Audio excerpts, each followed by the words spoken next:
El año pasado el gobierno de Bukele pagó 800 millones de dólares que los dejaron las deudas de los gobiernos anteriores y nadie está hablando de eso, de cómo fue que el gobierno se endeudó, cómo fue que los gobiernos anteriores los endeudaron, quién fue el causante de todo eso.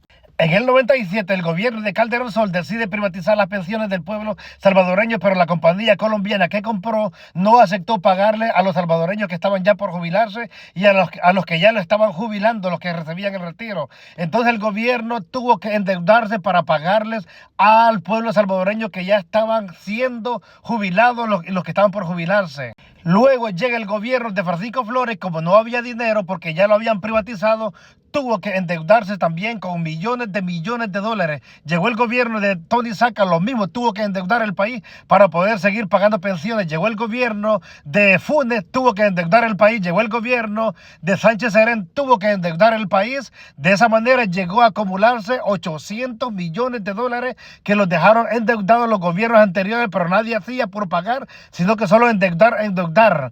Bukele vino y pagó la deuda de 800 millones de dólares, liberando a El Salvador de esa gran deuda de los gobiernos anteriores. ¿Cómo le hizo? A saber, mi respeto para Bukele. Dios te bendiga, Bukele. Has liberado al país de 800 millones de dólares que los dejaron las deudas de los anteriores. Y el culpable fue Calderón Sol, el que privatizó, en los que se llevaron los millones, el gabinete de todo lo que habían de los diputados, cuántos millones les dieron por dar la firma, por vender las pensiones. Y de esa manera el gobierno, los demás gobiernos tuvieron que endeudarse para poder seguir pagando las pensiones al pueblo salvadoreño porque la compañía no aceptó pagar la que compró.